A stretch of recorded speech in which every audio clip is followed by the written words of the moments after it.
Shalom saudara di dalam nama Tuhan Yesus. Saudara, terima kasih untuk saudari kita dalam Tuhan. Dia kasih saya link ya saudara, untuk memperingatkan bagaimana keadaan tentang negeri kita ya, dalam mempersiapkan diri mengenai uang digital ya saudara. Terus saya lihat videonya saudara, saya lihat ternyata orang ini ya, orang ini pernah saya nggak ngikutin video-videonya dia, tapi ada teman yang membagikan ke saya, jadi saya mengerti beberapa hal gitu dari pikiran-pikirannya lewat video-video yang dia buat. Ada hal-hal yang saya setuju gitu ya, ada prinsip-prinsip yang saya setuju dari dia, tetapi perbedaannya ya gini saudara, perbedaannya dia tidak mengedepankan iman kepada Tuhan Yesus, dia lebih kepada logika ya, tindakan-tindakan, kecerdasan kita, apa yang bisa kita lakukan untuk menolong diri kita sendiri. Padahal dunia ini begitu kompleks ya saudara, nggak sesederhana ayo kita bikin demo atau ayo kita lakukan ini gitu ya, dan kita akan mencapai tujuan kita. Nggak semudah itu ya, apalagi semuanya sudah dinubuatkan di firman Tuhan. Jadi ya apa daya kita ya saudara, kita dayanya apa saudara, apa yang bisa kita lakukan selain percaya kepada Tuhan Yesus ya, dia yang Alfa dan Omega, dia yang sudah menentukan segala sesuatunya, bahkan dia memberi jalan keluar yaitu dirinya sendiri sebagai penebus dosa. Lewat percaya kepada dia kita beroleh hidup yang kekal. Jadi gak usah takut kalau uang digital akhirnya terjadi dan uang tunai tidak dapat dipakai. Tuhan pelihara kita.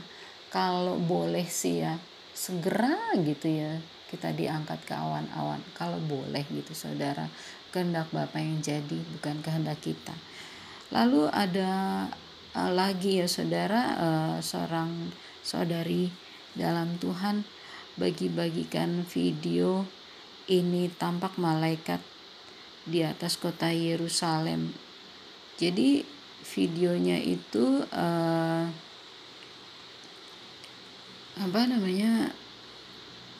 saya percaya ini kayak rekayasa gitu ya, banyak video rekayasa ya saudara di tengah-tengah kita, dan gambarnya kayak gini, dipercaya bahwa ini adalah malaikat Tuhan gitu saudara. Padahal malaikat Tuhan itu luar biasa ya saudara, kalau kita ngikutin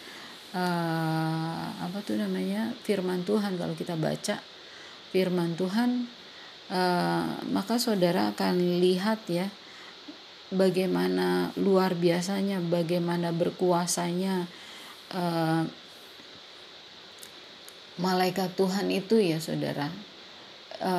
Dia bisa menahan angin tidak bertiup, dia bisa menurunkan api dari langit gitu ya saudara.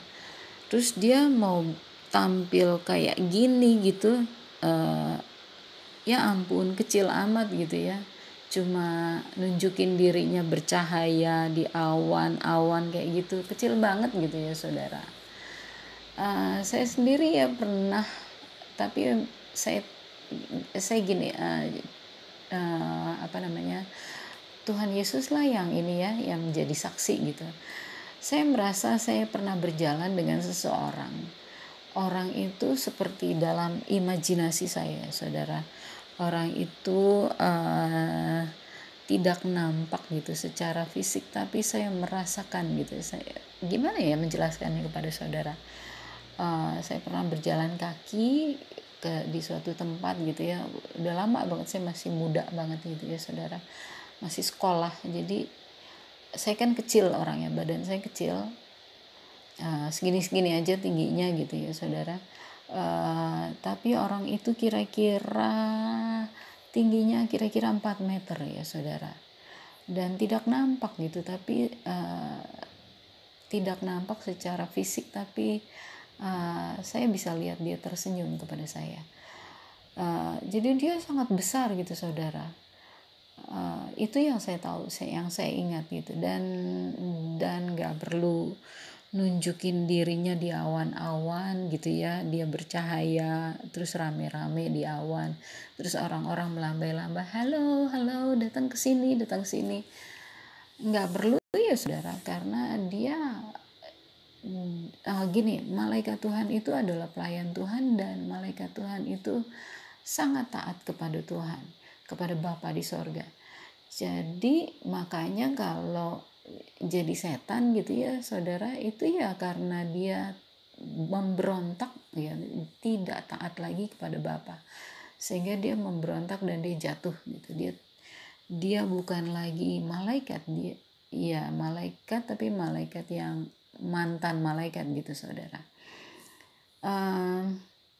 Jadi ya kalau yang kayak gini namanya ya saya anggap ini proyek Bluebeam ya saudara, untuk mengganggu psikologi kita, untuk membuat kita percaya kepada hal-hal yang bukan proyeknya Tuhan Yesus ya, yang tidak alkitabiah. Lalu juga saya percaya nanti akan ada pengangkatan ke awan-awan palsu yang dikerjakan oleh tanda kutip makhluk angkasa luar yang aliasnya adalah alias roh-roh jahat itu sendiri saudara. Jadi saudara, mari kita menantikan Tuhan. Dia layak untuk kita nantikan. Tuhan Yesus segera datang. Maranatha, Shalom.